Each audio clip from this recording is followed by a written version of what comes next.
Good afternoon. It's been a little while since I made a video in the kitchen. I've been doing some sewing projects, but today we had to go to the VA for some blood work, and we had to sit outside for 30 minutes waiting on them to call us in for blood work, and we got kind of chilled, so I decided I'd make us a big pot of homemade chili for dinner and warm us up inside and out. Okay, I have got, this is going to be a big pot of chili, so I've got 2 pounds of ground chuck in this pot, and I diced up an onion and put it in with it, and that's been browning, and it's ready for me to add some of the other ingredients. So this is just 2 pounds of ground beef. I did drain most of the grease off of that before I put the onion in, and then I chopped the onion and put that in there.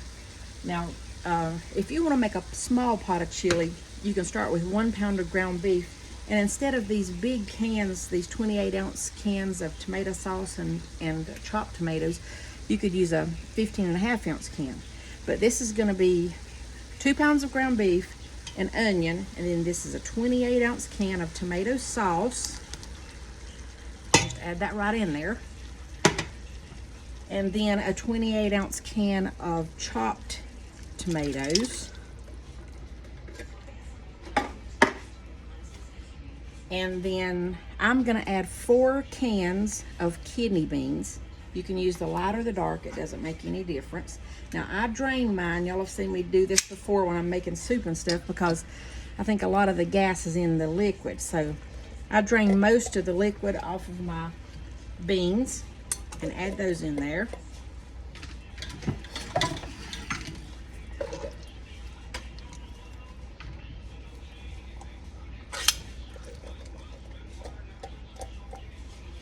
Now I'm going to add a couple of cans of water.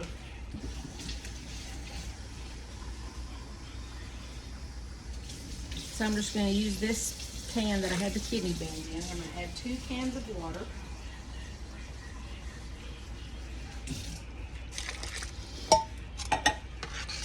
Stir that all up. Now at this point, if you want hot chili, you can put fresh jalapenos, or you can put dried cayenne pepper, whatever you want to put in it. I'm not going to put any hot peppers in mine while I'm making it today. I'm going to wait and put those on top of it when I put it in the bowl. I'm going to add a little bit of salt. That's maybe a teaspoon and a half or so. And then we're going to add chili powder. Now, there are all kinds of chili powder. I buy this in the Hispanic food section at my grocery store. By the way, if you buy a lot of spices, go to the ethnic section, the Hispanic section in the grocery store. The spices are half the price of what they would be on the seasonings aisle. So I'm going to start adding my chili powder. And this is going to be pretty much to taste, but I'm going to measure it just so you'll know.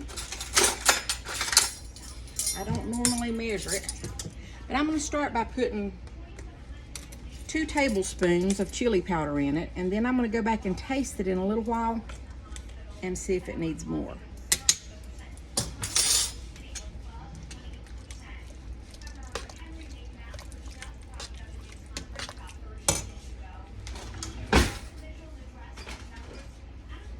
And now I'm going to add Worcestershire sauce. And you guys have heard me talk about Worcestershire sauce. I think this adds so much depth of flavor for any kind of soup, chili, any kind of sauce. I'm going to put about 1/4 cup of Worcestershire sauce in there. All right. So I'm going to let that heat for a minute.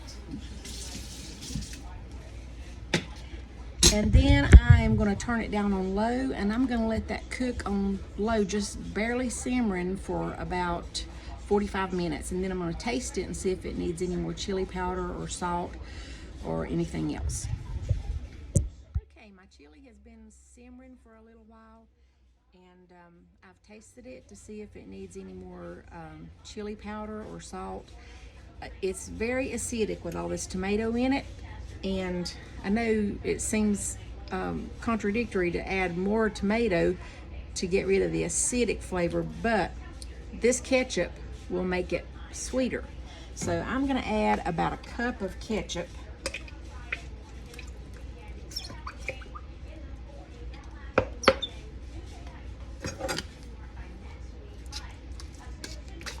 That also helps thicken it a little bit, so. Okay, gonna let it simmer for a while longer, and I will taste it one more time to make sure that it has enough chili powder in it. And I wanted to say also, there are different kinds of chili powder. This one is McCormick brand. This one is the Badia that I put in a while ago. Each one of those has a little bit different flavor, and each one has its own strength. So it's important to taste as you go, because if you get a chili powder that is really powerful, you won't need to use nearly as much as you do one that's not quite as strong.